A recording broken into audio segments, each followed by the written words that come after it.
ആശാ വർക്കേഴ്സിന്റെ പ്രശ്നങ്ങൾ കേന്ദ്ര ആരോഗ്യമന്ത്രി ജെ.പി. നഡ്ഡയുമായുള്ള കൂടിക്കാഴ്ചയിൽ ഉന്നയിച്ച മന്ത്രി വീണ ജോർജ് ഇൻസെന്റീവ് കൂട്ടുന്നതിൽ ഉറപ്പ് ലഭിച്ചുവെന്നും കുടിശ്ശികയിൽ കേന്ദ്രമന്ത്രി അനുകൂല നിലപാട് സ്വീകരിച്ചതായും കൂടിക്കാഴ്ചയ്ക്ക് ശേഷം മന്ത്രി വീണ ജോർജ് പറഞ്ഞു. എന്നാൽ ഓണറേറിയം കൂട്ടാതെ സമരത്തിൽ നിന്ന് പിന്നോട്ടില്ല എന്നാണ് ആശാ വർക്കേഴ്സിന്റെ പ്രതികരണം.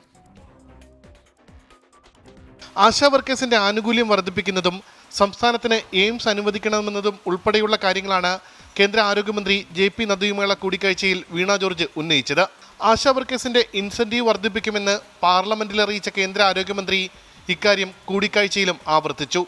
ഓണറേറിയം വർദ്ധിപ്പിക്കുന്നതിൽ ഉറപ്പുകൾ ലഭിച്ചില്ല എന്നാണ് സൂചന. ആശമാർ സമരം നിർത്തണമെന്ന് വീണ ജോർജ് ആവശ്യപ്പെട്ടു.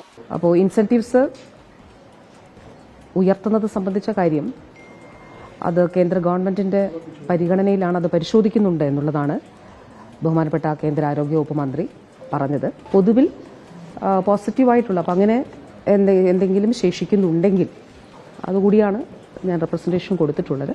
ഓണറേറിയം വർദ്ധിപ്പിക്കുന്നത് ഉൾപ്പെടെയുള്ള ആനുകൂല്യങ്ങളിൽ വ്യക്തമായ ഉറപ്പ് ലഭിക്കാതെ സമരത്തിൽ നിന്ന് പിന്നോട്ടില്ലെന്ന് സമരക്കാരും പറഞ്ഞു. കേന്ദ്രം ഇൻസെന്റീവ് വർദ്ധിപ്പിക്കുക എന്നുള്ളത് നമ്മുടെ സമരത്തിന്റെ ഭാഗമായി അത് കേന്ദ്രത്തിൽ കൊണ്ട് എത്തിക്കാൻ കഴിയും. ഇൻസെന്റീവ് വർദ്ധിപ്പിക്കുക എന്നുള്ളത് 3 ആഴ്ച മുമ്പ് പറഞ്ഞ കാര്യമാണ്. അതിനകത്ത് പോലും സ്പെസിഫിക് ആയിട്ട് ഇപ്പോൾ ഒരു എമൗണ്ട് അല്ലെ കോൺക്രീറ്റ് ആയിട്ടുള്ള ഒരു ഡിസിഷൻ ആ വിഷയത്തിൽ പോലും വന്നിട്ടില്ല. അപ്പോൾ പ്രത്യേകമായി ഈ ചർച്ചയുമായി ബന്ധപ്പെട്ട് നമ്മുടെ സമരത്തിന് ആശാവഹമായ ഒന്നും തന്നെ ഉണ്ടായിട്ടില്ല. സമരം ചെയ്യുന്നവരുടെ ഫെബ്രുവരി മാസത്തെ ഓണറേറിയം തടഞ്ഞതിനെതിരെ സമരക്കാർ നാഷണൽ ഹെൽത്ത് മിഷന് നിവേദനം നൽകി. 24 തിരുവനന്തപുരം.